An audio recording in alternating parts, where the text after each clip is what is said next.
everything's going to be beautiful and perfect from now on. Yes? Yes. Hopefully everybody voted so that everything can be beautiful and perfect from now on, because that fixes everything, right? Voting? Not just harm reduction. Okay, hi, welcome to Blue Hour. I shall stop expostulating on things like that and say welcome, welcome, welcome to all of you thank you for being here. Hello to everybody at home. Everybody say hi, people at home. Hi. We do have a live stream, so millions are watching in my mind. Let's begin as we always do with our land and labor acknowledgement. Located at the intersection of several great waterways and fertile soil, Chicago was once a trading post and healing site for the First Nations indigenous tribes. Chautauqua, Chicago, is the traditional homeland of the Council of Three Fires, the Ojibwe, Odawa, and Potawatomi nations. It was a meeting place for other tribal nations, including the Miami, Ho-Chunk, Sauk and Fox, Kickapoo, Peoria, and the Sioux. Today, over 170 tribes are represented in Cook County, and Chicago is home to the third largest urban Native population in the United States. At the Chicago Poetry Center, we recognize that the United States was developed through the labor of enslaved Black people as well as Asian immigrants. We acknowledge that this country has widely ignored and erased the rich contributions and influence of Indigenous people, Black people, and other people of color. As an organization, we commit to platforming and honoring Native and Indigenous voices, Black voices, and the voices of people of color. When we cannot meet this commitment, we will audit our operations and programming as we continuously endeavor toward equity, access, and inclusion in all of our practices. At the Chicago Poetry Center, we believe that poetry illuminates our individual and shared humanity, fueling thriving lives and healthy communities. Our mission is to connect people and poetry, equitably engage poets with communities, and foster creative literacy in the city and beyond. We envision and work to create a fair and verdant world rooted in artistic expression, human connection, and boundless imagination.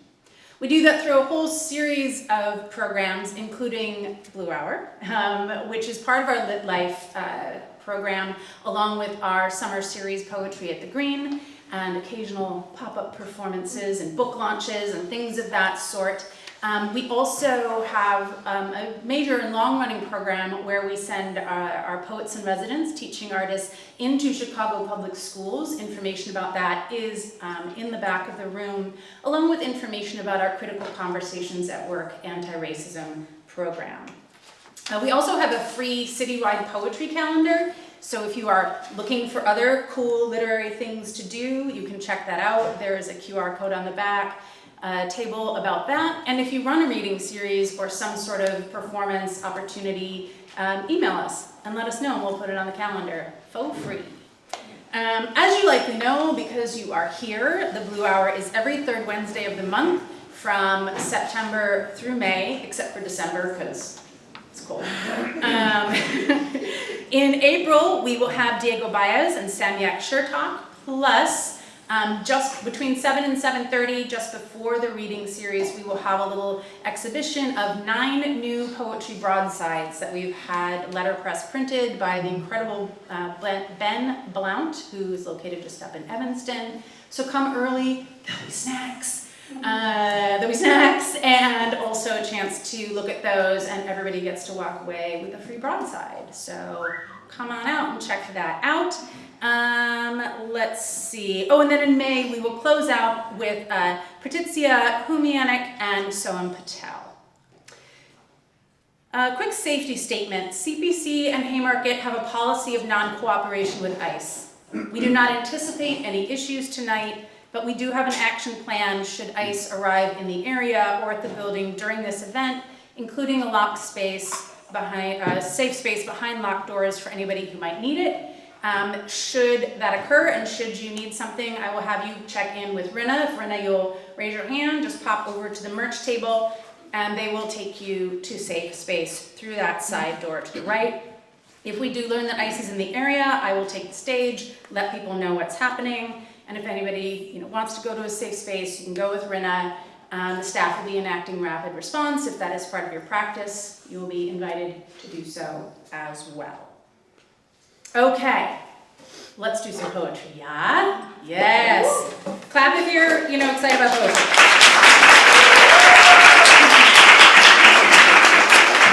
Thank you for clapping. That would have been really awkward. You're all like, I don't know. I didn't know what I was going for. But so we're going to hear from 5 people drawn at random from this spiky bowl that I've been told looks like a durian fruit. So that's what it is. A couple of things with this. Want to encourage you, both through the open mic and through the featured readers, to enact self-care. So if you need to step out, get some water, that sort of thing, please feel free to do so. Just do so with respect to the folks on the microphone. If your name is drawn, like whoever this is, I'm going to ask that you read 1 poem or 3 minutes, whichever comes first. So if you have rewritten the volume of, the D volume of the encyclopedia, just 3 minutes of that. Cool? Great. Let's see. We are going to start with Brianna Grace Hammerstrom.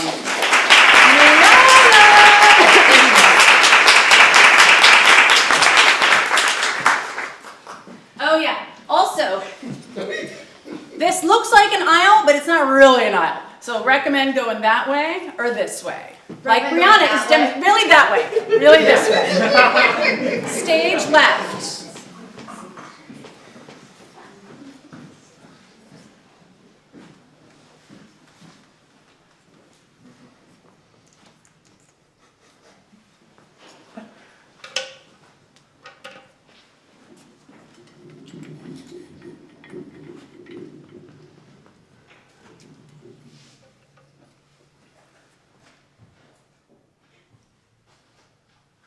This poem is for Cassandra of Greek myth. Call me dramatic, but I am not unwarranted. Cassandra Keynes from her citadel. She, bearer of tragedy, not because she can call it correctly, but because no one will believe her, and oh, there's the pattern. Much like how when a man, regardless of his divinity, gives a gift, no one correctly calls it burden. Every woman knows a man bearing gifts has strings. Those of us held in high enough favor know how quickly they braid into noose. Our reactions aren't bright enough. We don't fawn enough. Aren't overjoyed to receive a debt. Won't exchange services for goods we never asked for. The origin story of the Trojan horse, a gift given by men. This, too, something Cassandra tried to refuse. Cassandra had the audacity to exist as a beautiful and clever thing, a noun, robbed of personhood, reduced to an idea, a pedestal for the princess of madness, Apollo's love freely given, but you cannot revoke a divine power.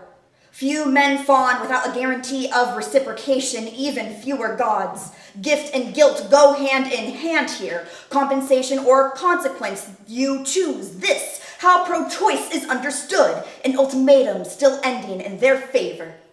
Princess becomes concubine.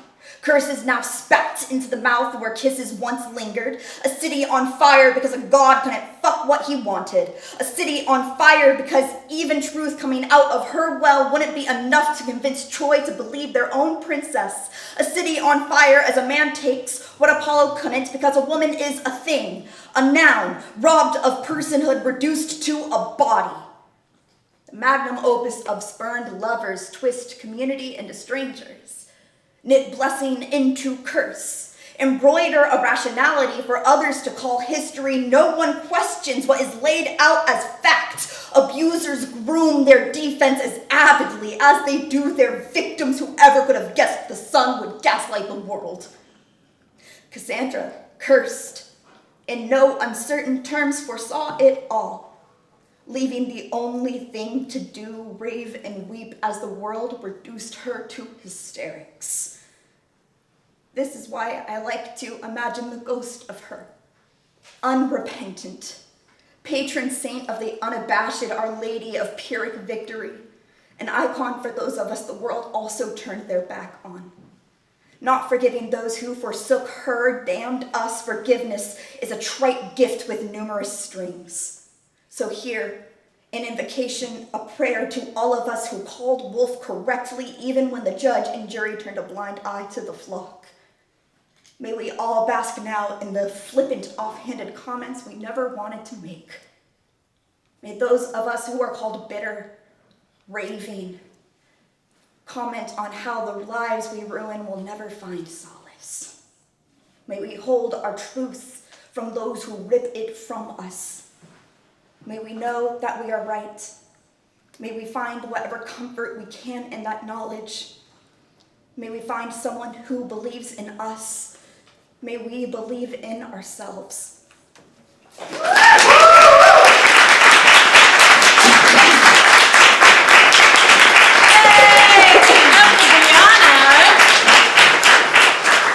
Launching us into this open mic. Brianna is running a new poetry slam here in Chicago. That's right, thank you, Marty. That's right, yay! Listen, I have a flyer, and you too can have a flyer. They are on the back table. This is the first one, yeah? Yeah. The inaugural Big Cheese Poetry Slam, March 31st, okay? So check it out, Okay, let's see who's next. John Woolwine. All right. Many applause until they get to the stage.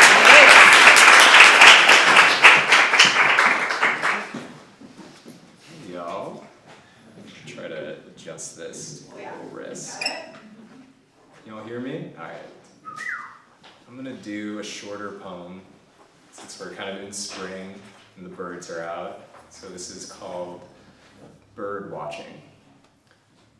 I'm trying to say the word beautiful more often when I compliment my straight male friend. He ruffles, changes the subject, but I love it, how the wings of his cheeks burn like a cardinal's. As we lift weights together, he keeps his eyes ahead. The steel bar glimmers, softened with touch. To spot another man is to hold him at his moment of collapse. Push past the edge. Help him imagine he has flown from a lonely nest. Thanks, y'all.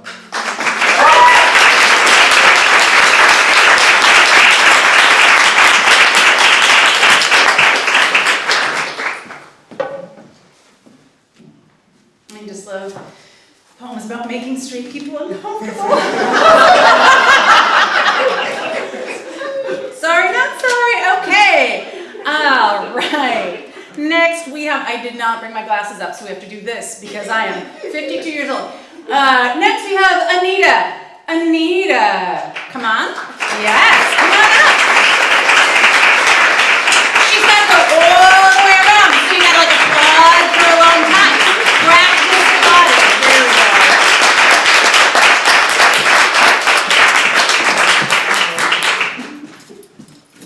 Hello.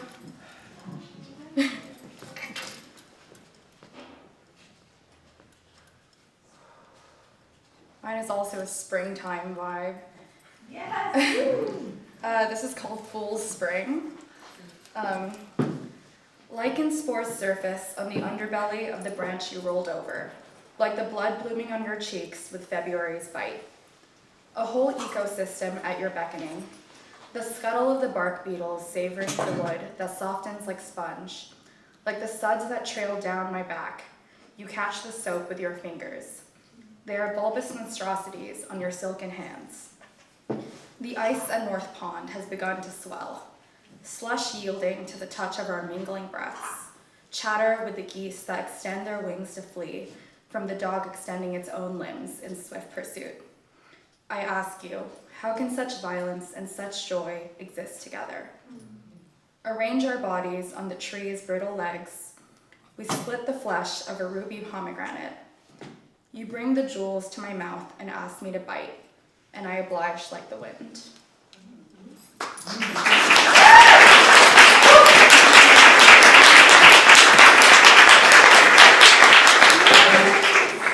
One of the many things I love about you all as an audience is that you do the too I'm an ummer, right, in the audience, and so I see you and I appreciate you. And I know the poets do too. Next up, we have EJ. EJ. Oh, that was a cover Sunday. I'm an anxious person, so I was planning that the whole time. Anxiety for the win. This poem is called Tag.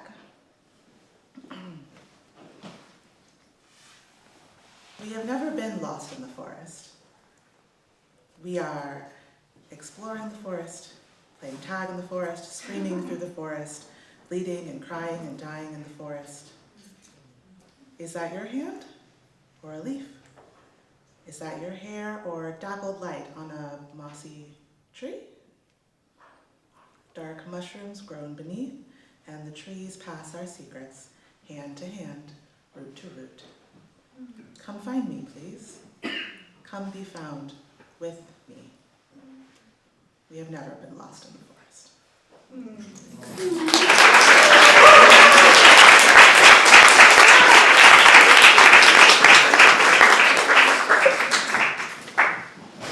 We're all just so starved for spring. We're like, there's a forest and there's trees and there's flowers and we're gonna make it. We're gonna make it. Yes, I love it. All right. Next up we have Ryan Verratti. Ryan.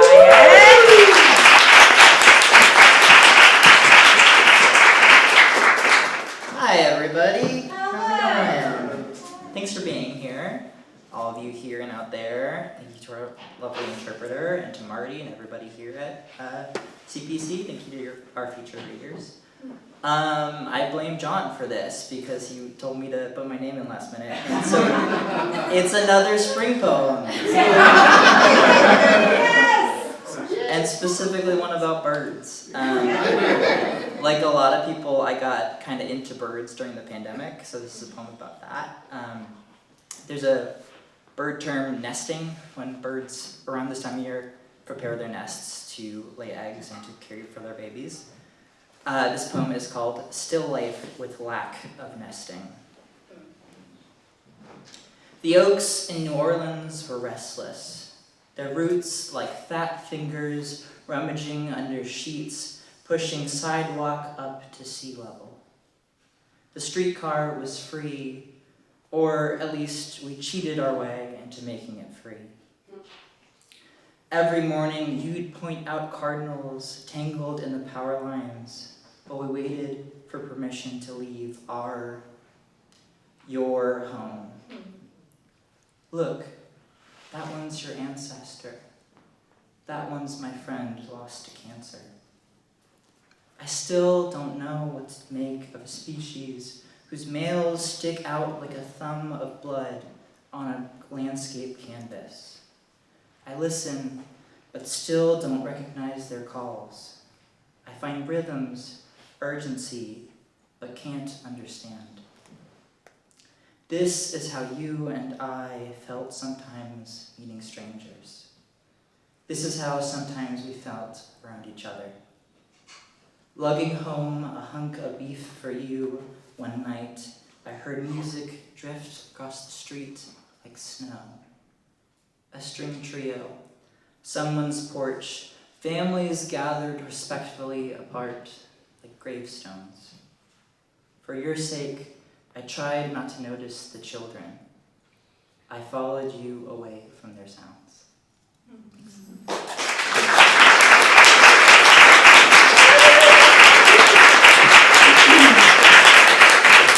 Oh my gosh. I really feel like we're gonna make it to Friday. Like we're gonna make it to spring and it's gonna be amazing. Big round of applause please for everyone who's here tonight.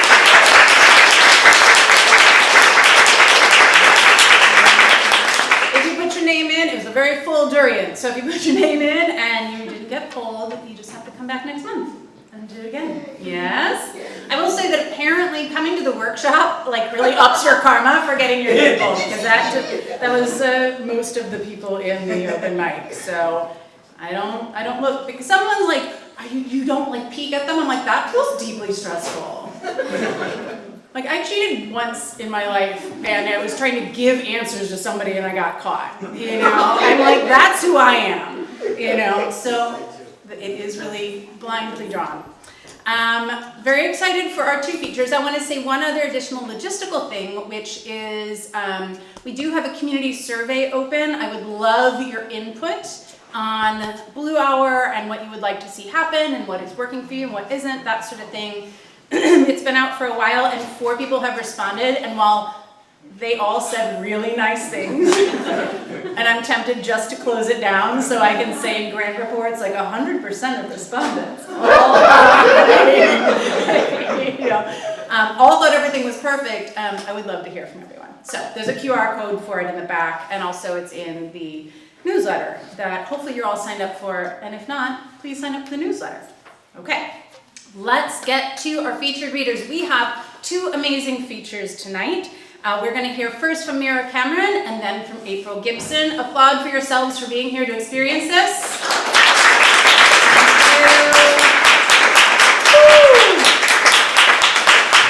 It's going to be so good. And just so that you are prepared, they both have books to sell. It'll be happening in the back right afterwards. So make a plan, anxious people, for getting how you're going to get to the back in time to get to the front of that line.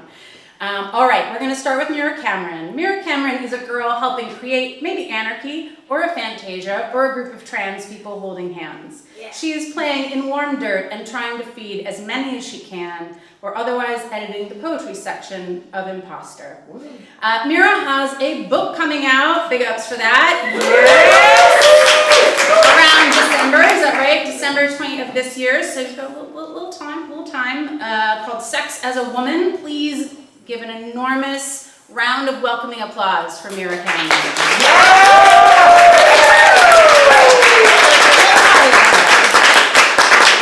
Oh, right here. Put this down, you got it? Okay, you're good. Okay.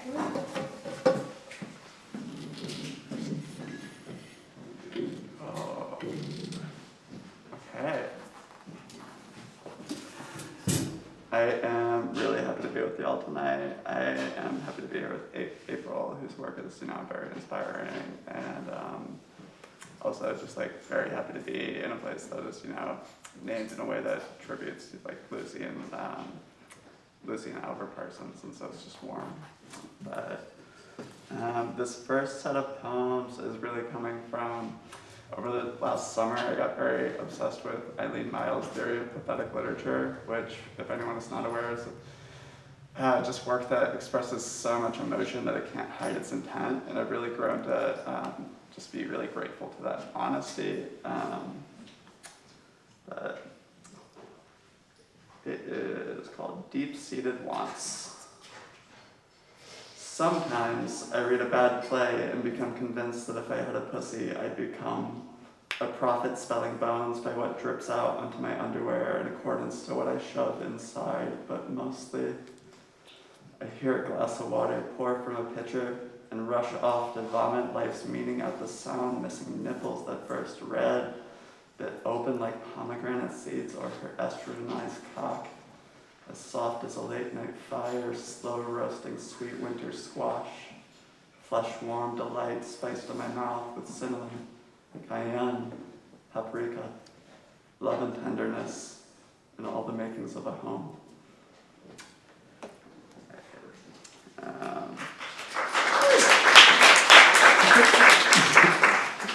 This next one is longer. It's a sequence. It is called Entries for a Girl Who Notes Apps the Stupidest Shit I Say.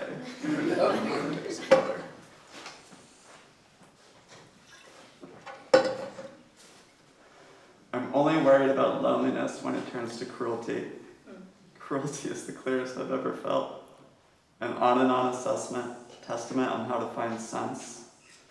All day at work, my hands crack open, touchy knuckles, trickling bloody trails down bleached manular watershed pathways. I keep hearing that I'm really gonna like 4th grade, or that my dad will play patty cake with me if I just ask. So I'm having to be very intentional. Is buying a $140 dog cage after like 4 days love bombing or a demonstrable way to say you're sweet and we have 3 months to ignite raging fetishist desire? We fell in love. Salt from a bag of chips, my wet hand gashes casual suicidal ideation. I look at my response to my problem, then I look at genocide and look at how I violently fail to see. I buy a Diet Coke. I land a job at another nonprofit. I fail to recognize what I fear, so never move close enough to move past wavering the value line of assimilation. I die a little inside, then I die for real, wavering the flag like a non-functional cock. I lay still, full of enough chemicals that I have to be buried in a lead-lined casket, like a good Christian who had a heart attack running for Senate. Financially managing the overtax of autism's friendship at a dark basement card table. Dust gray potato pantry cement walls. Every time a friend does cocaine, I hate that I have to love them. But then I remember loving your friends is usually very easy and generally worth it. Happy wedding. No Buddhist can understand surrendering to the moment until Glenn Hansard's Falling Slowly comes on while receiving a roadhead from a sword-earring dyke they barely know, the moment being simply too hot for any hint of interruption, any change to anything. Beyond how the wind tickles two earths through midnight windows down Western Avenue. God bless the sweet city of Chicago. The way I love you is a sin, I know it, but the way you fuck me is no trick, your heart-on's real. I mistake bed sheets wavering in fan breeze for a text from you, but this only bothers me because I'm alone and drunk. Sorry, baby. This tired pain shit sucks. Inez, when someone tells you you're a bitch, Sor Juana Inez de la Cruz. It wasn't a barber, it was a trance mask in a kitchen. I was up later than the rest last night, like a good old kitchen light. A fist in each hole, my arms chugging a locomotive on steel tracks, trusting my mother would be proud of me. Grief snake, masturbating podcast, frozen spanakopita. I'm the crooked neck bit by a rabid beast, and I'm the girl jerking off to it. Leaf burns floating down my arm, I'm something pretty.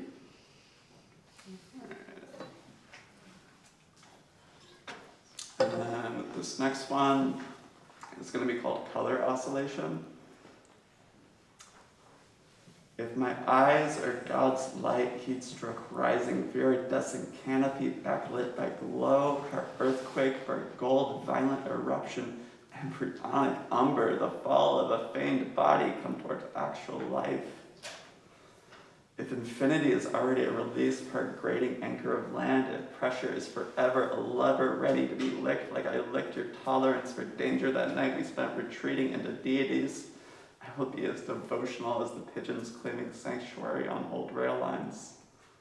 Or the New World dawning, if you believe in the millennial, which would be okay, I just might make a joke or two about the apocalypse if the sun was kind light. And my eyes became bright rain and morning, not the devil and his wife, but a shined matron with a kiss to wish you well out the door, then welcome back. To hold and love in casual opportunity. A necklace curled aglow across your chest who will beg to sink into your night, then travel come dawn, having dreamt past wander. This next one is pretty short. It's called Devote. Fervor. I'm very aware that I want a bit of relief and that I immensely admire how readily you rip out my secret and kill me that frenetic secret sensation, horrific by nature of you, my love, jaws carving. The shortest route to my honest impulse. The eros of the severe devotee and the divine, tangled predators of a wrestling expanse, saber-toothed intoxicants, gnashing out a canyon's bloodlust. Lives pooling together along the sloping floor of a buzzard's flight. And this will be the last of the pathetic poems. These are the ones that are on sale, so you should definitely go buy that. I would love your money. I'm bored. Star-eyed beast. Nectarine on my cack revolves a calm amplification of us. A slow cradle interweaving discoveries, rivulets feeding a wellspring, liquid crystal, a course of fruit juice towards a saccharine temple. Memory as shocking as 2 long lives coming together needs to be. A quarter out of one of our ears, or lightning bugs stretching down pasture. This delirious, dark, flowing moment, creating a naked memory just to reveal hope, bravery, active ease. The best of us, tough as laying on a hillside, simple, giggling.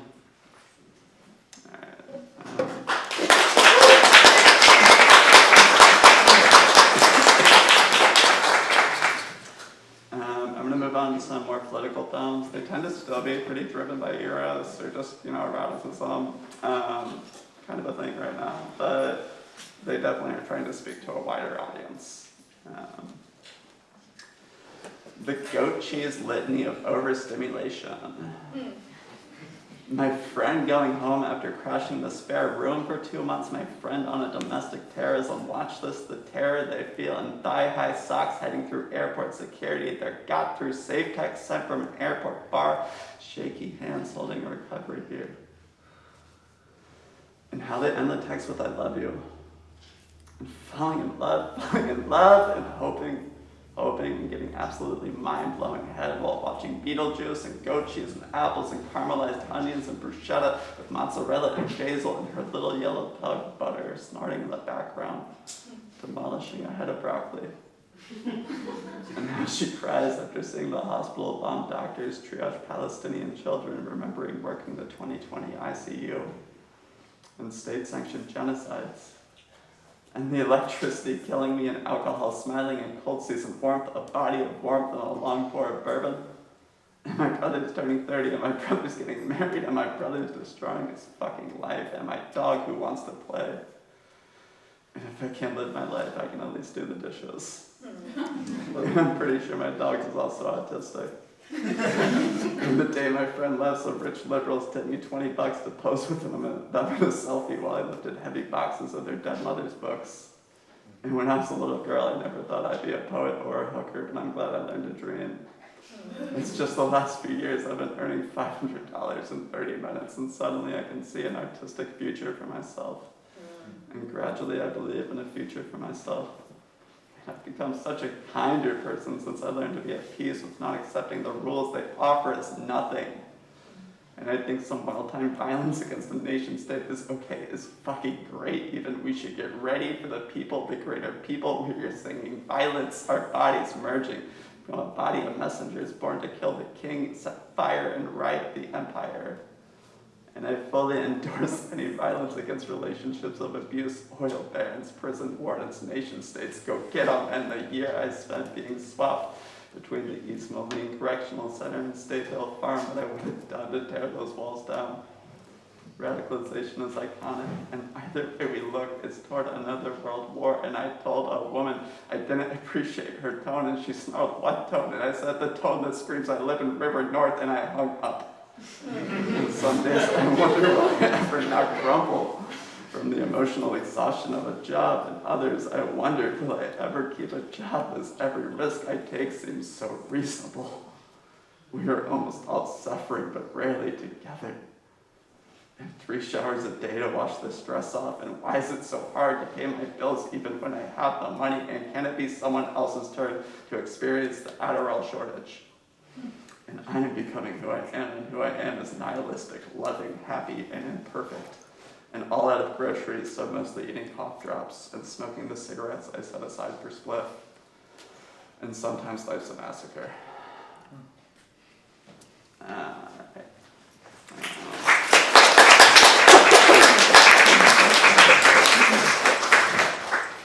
This next one is called Strike at the Nonprofit Bookstore, which seems pretty relevant in Chicago right now. Yeah. Hell rains Saturday, bleeds into the full weekend. Collective labor action is end of the day boring, end of the day still coming to work until we're ready to kill and be killed, and then it's fetishistic fantasy. The bosses pay, the workers gain, my shoulders hurt. Let's get out of here. I don't like chanting. I'd rather fuck than fall asleep. Tired of myopic vision, a warehouse posturing, office rhetoricals. I can't put a leash on the obvious and shut up what's right, making me feel as sick and crooked as the PSL in the neck of delirium.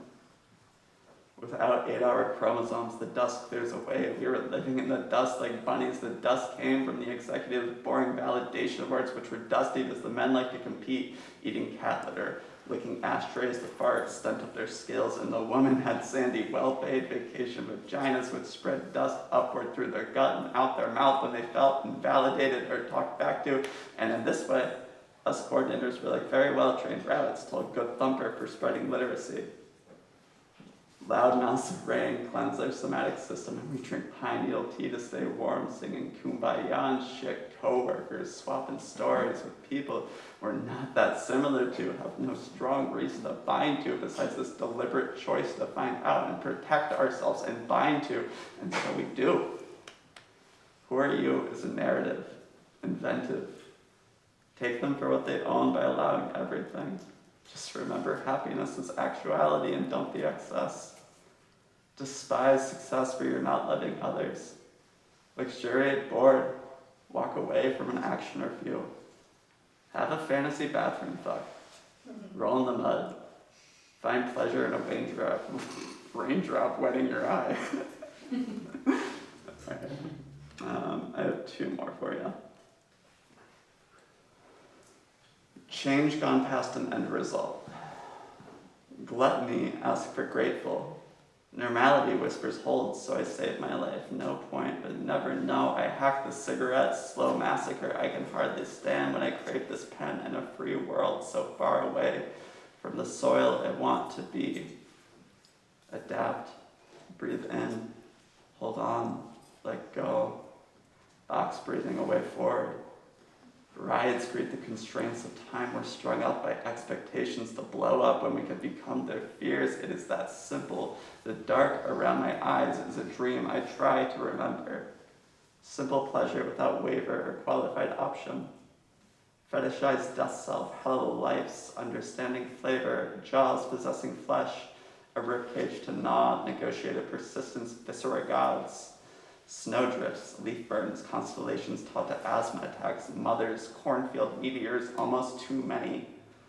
Warm trash fire flame, fireflies in the briar night, burnt blood of us, sweet melon, cantaloupe, or honeydew, stairwell milkweed from the stained glass candlelight, crave vengeance for me that goes beyond my ability to dream exact nature.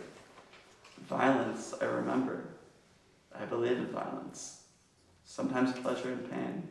Pleasure is another ghost. Change gone past an end result. Alright,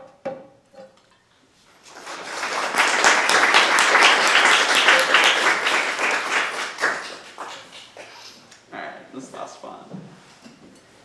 And then if you like any of the second half, they are all in Sex as a Woman, which will be with Discount Guillotine at the end of the year. I would also love it if you bought that. Melting together.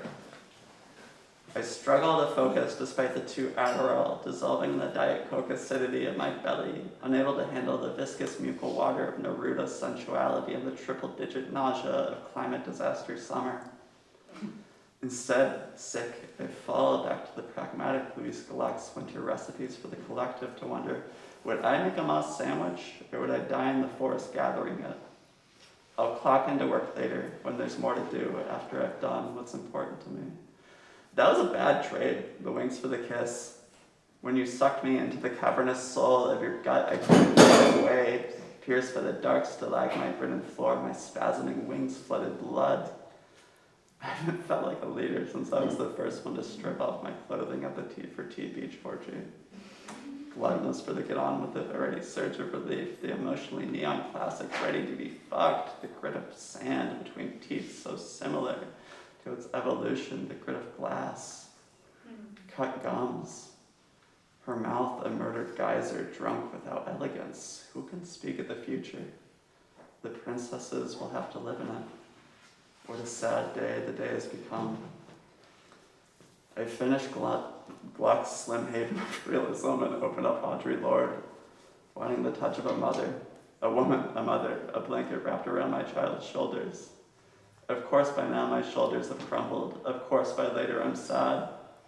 Here, let's cross the road in the shadow to avoid the pitch black asphalt's absorption of death, heat, and hunger. The hellfire day is finally sent to horizon. Cicada calls rise through my window with the air's flooded heat. The heat is tolerable in near dark, but when I turn the lamp on, I go back to suffering.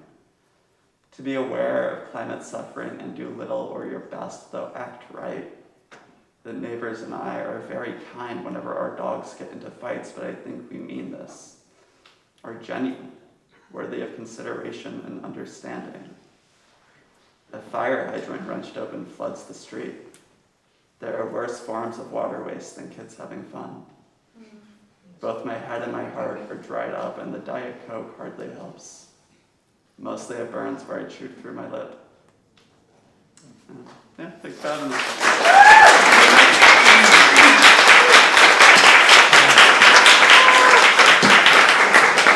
Many applauses for Mira Cameron.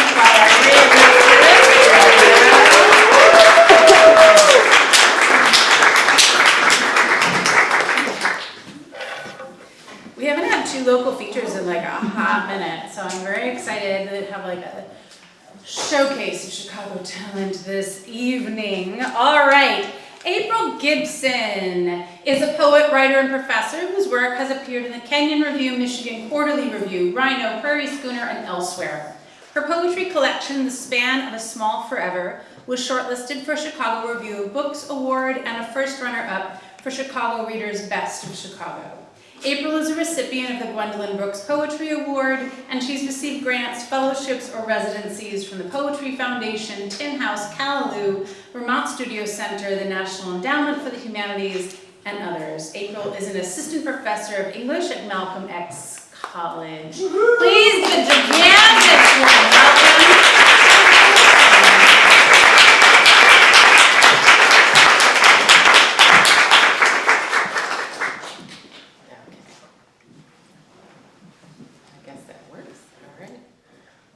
Take these glasses on and off 1 million times because I'm past 40 and then you have to get glasses. All right.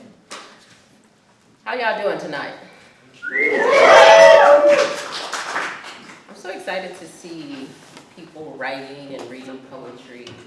And as someone who teaches writing, I'm just happy that people are here because they want to.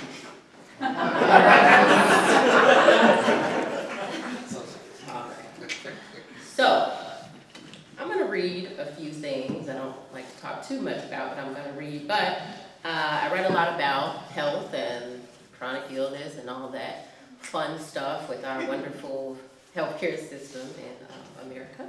So I'm going to read a little bit of that and a little bit of some other stuff. If you don't like it, don't clap as loud, and I will find something else. This is serious.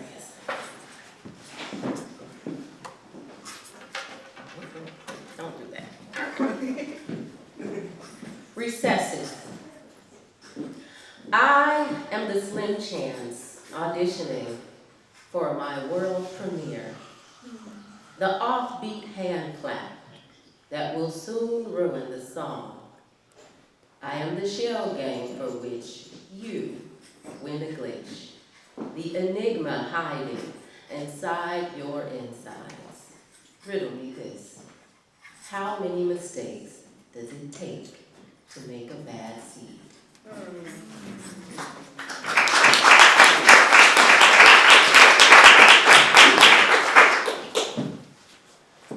Misdiagnosed. Half naked, cold, and bending, I face the skinny glass. Before they come circling the tight and too bright room, I see a girl who isn't me, a girl who shouldn't be, a sack of bones crushing paper sheets to rustling white. A white man in a white coat lifts my crumbling body at the split, his hand barely touching what's left of it. What's to see beyond the jutting ribs, like mountains caged beneath my flat and cardboard-colored chest. He doesn't look me in the eye when a few minutes in, the white man in the white coat traumatizes us again with his diagnosis. He claims there is nothing wrong with me. Contends my ruined body a mere symptom of what's been done to me, of what I've done to me, or what I've done to it, what some would call a sin. I know I can't be both a virgin and a whore. I mean, I barely kissed a boy before, but who will believe me? Even if my sick body doesn't match the sick crime, the white man in the white coat has made up his mind. All that's left is silence and quiet people in the room, holding breath as they stare each other down and assume. But the white coat never looks down, never sees me looking up, as if to God for answers to my agony.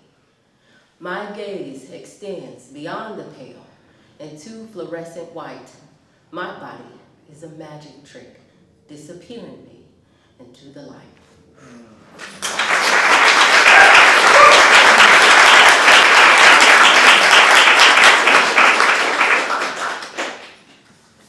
We gotta get 2 more of these. It's rough, y'all. We're here together. Okay, let's try this. No.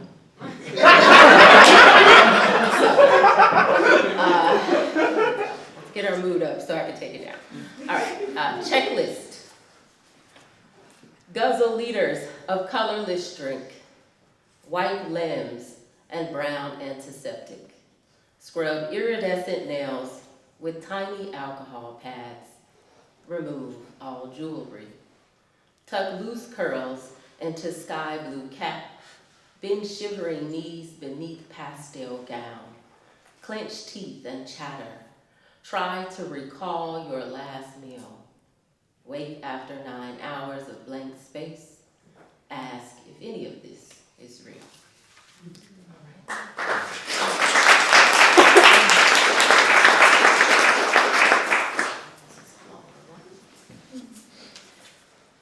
Bear with me through this.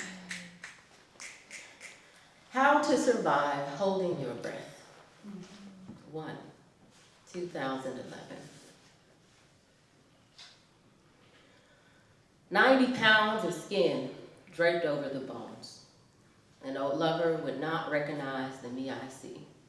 I do not want these scars or this strange body. I want to wear a red bikini.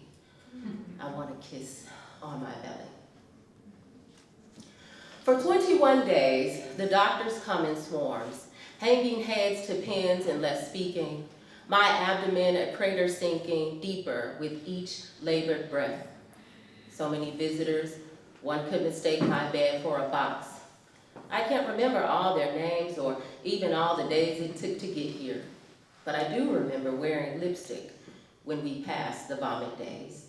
And then there are the fuzzy images of my big sister tying big twists in my tangled hair, and the now faint post-op screams from the epidural wearing off too soon.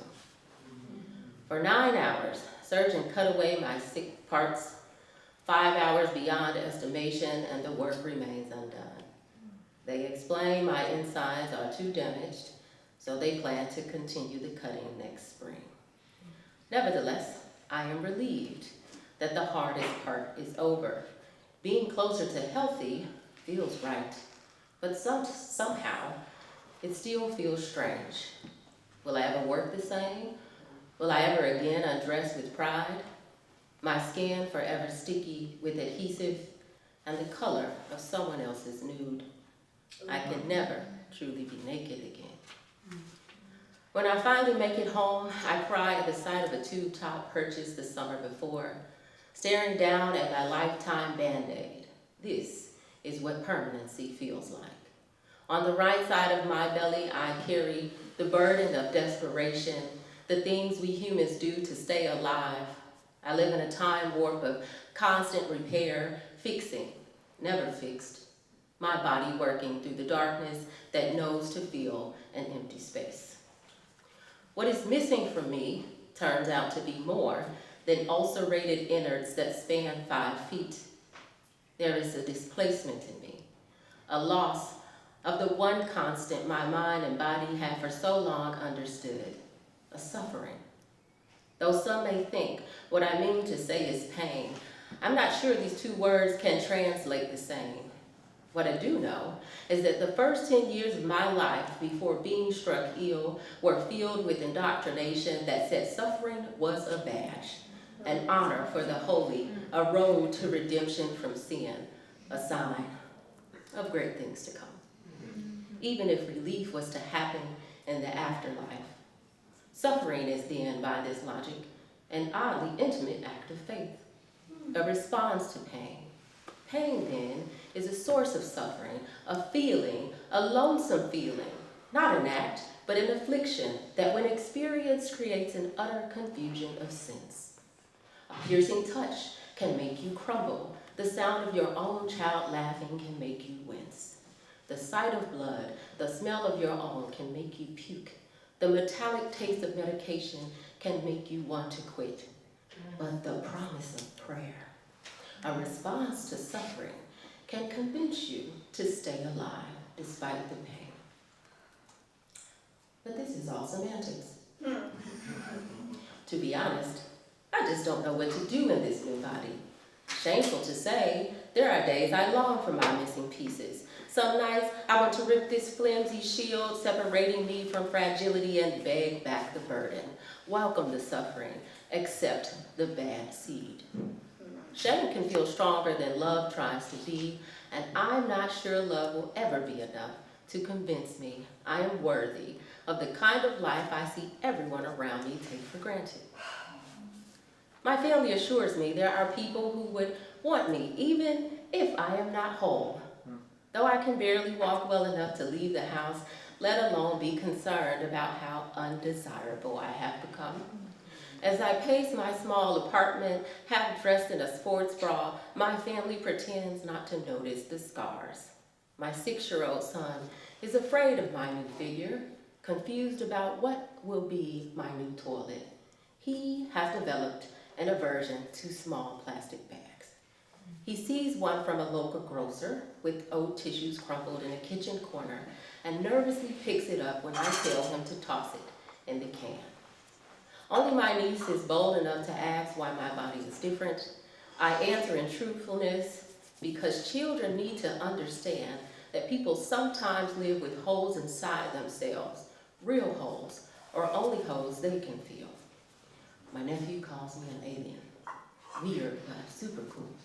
I laugh and let my hands tell the story, making gestures with the scientific words. They all gather in a circle and listen. They want to touch me. I let them touch me. Then there is awe and question, searching for shame in the lines of my face. They find none. They look at their own bellies. The girl excitedly shouts how we are the same.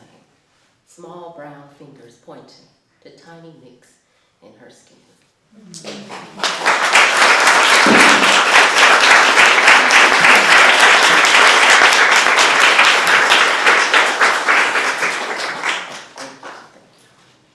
Worst part is over. Okay. I'm a time-blind person, so somebody's gonna have to send the bat signal. Okay. All right, let's talk about love. Don't get too excited. Love is lying in your mother's lap, sitting between your grandma's knees as she stuffs your too short bang into a pink plastic roller. Love is your big sister teaching you how to do your baby hair. Okay, the real baby hair from the 90s, all right? I don't know what y'all doing now. Sorry, I can show you. Okay, that's not the point. All right, your love is your big sister teaching you how to do your baby hair so you can look like Chili from TLC. Love is crazy, sexy, and cool. Love is learning a recipe for peach cobbler by watching, with the only record of instruction being do it to taste. Love is listening, speaking up, shutting the fuck up, even if you're right. Love is warning your little brother not to dance on a bar stool, him doing it anyway. Seeing his elbow break the fall. Setting his broken bones until mama makes it home from work. Love is fall back and let me catch you. Watching your mother dance to Prince all night. Gleefully dancing by yourself in the mirror at midnight, naked and alone. Running your fingers along pulled stretches of skin, spread across your thighs. Love is growing a stranger inside your body, feeding him the watery milk of your breast with cracked nipples, burning the soft side of your wrist to test a bottle's temp. Love is being hungry and giving your child the last piece. Love is watching old black movies with your sons, spilling crumbs in the sheets, cackling and giggling. Love is what my father meant to offer me when he sang to me as a baby. That's my little cutie pie, and everybody wanna know why she cry. Love is him meaning to hold on and not let go. Love is knowing when to let go. Love is honoring the living and the dead, giving praise to Black Jesus, even when you are unsure of why, because this makes your family happy and you less heathen-like. Love is my great-grandmother pointing at my 10-year-old body demanding, if a man ever touched you there, tell me. Signaling, because there are no words for some things, or at least there shouldn't be. There is no word for like in some languages, only love. And love is not the opposite of hate. Love is not having to compromise and compromising anyway. Being terrified and doing it anyway. Sometimes, love is not the showing up, it is the staying. Kissing a scar formed from a wound you didn't heal or create. Love is watching a lover's hip become a hill to climb. The smell of an exhale after a kiss. Love is singing along to sweetest taboo, staring eye to eye after the rain, wondering why the rain keeps the grass growing, why the grass keeps the bugs fed, why bugs keep the birds full, the way the birds remind us to wake up, to look up, is a kind of love. Love is a choice and a destiny, instinctive and insane, humble and courageous of body and mind. Love is the closest thing to traveling time.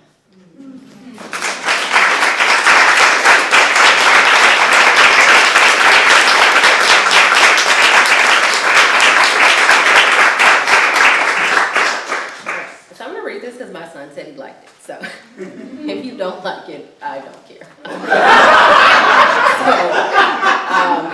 This is called Up South, and so if you're not from Chicago, and you don't know the history, at least for me, like Black people or African American people in Chicago often are here as a result of the Great Migration, so I'll give you a little history lesson. All right.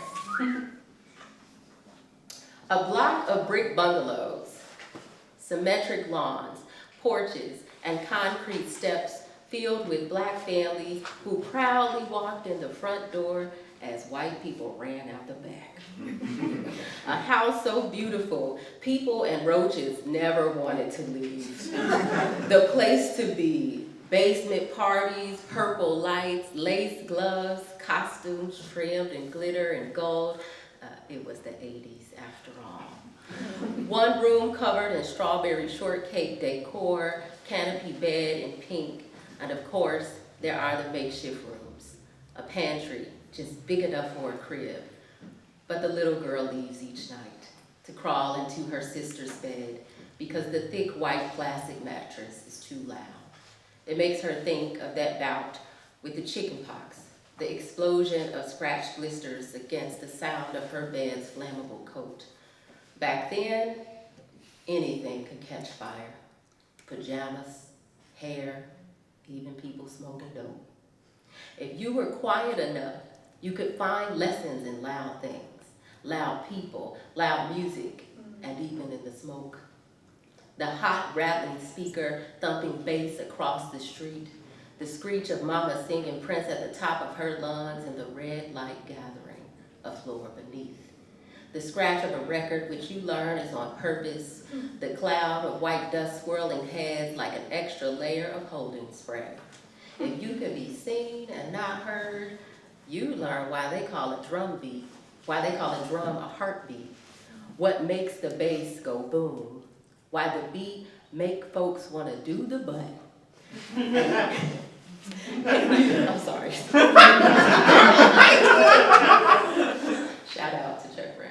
And you learn how to be sexy when you grow up.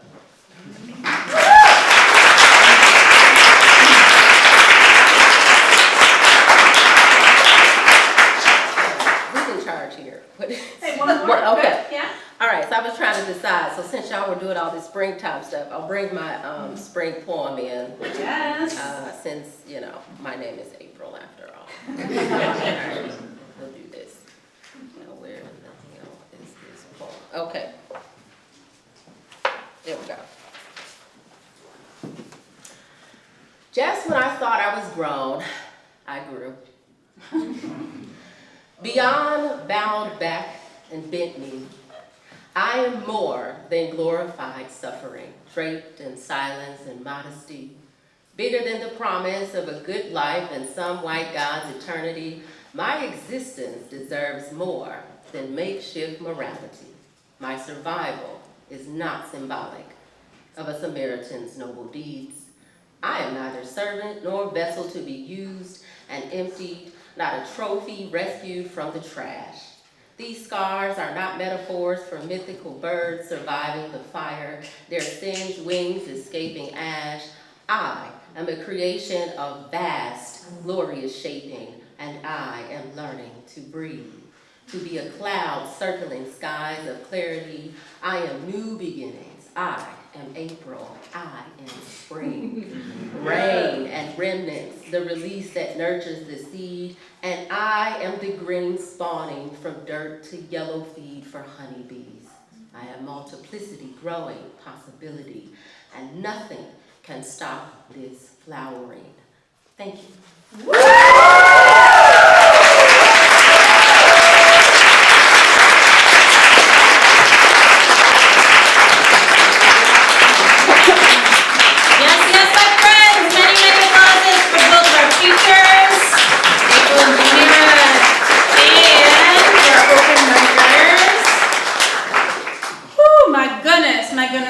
Thank you all so much for being here. I hope to see you next month. There will be books, etc. for sale in the back. Head on back that direction. We also have merch for sale, i.e. this t-shirt. Ren and I accidentally wore the same CPC merch today because we're just cool like that. And those are for sale along with some other things, so check that out. Beer, wine, water in the back. Make sure to sign up for the mailing list if you're not already on it. Big thank yous to the CPC staff, our amazing volunteer Chris in the back behind the bar, and Gabby, our interpreter. This is a real marathon. This is like an incredible gift to the world that we're able to offer this. Enjoy the evening. Extroverts or introverts unite with extroverts. Make a new poetry friend. Maybe find somebody, if you're an introvert, be like, are you an extrovert? No? Introvert? Cool. You know, whatever. Do all the hand signals, etc. And I will see you next month.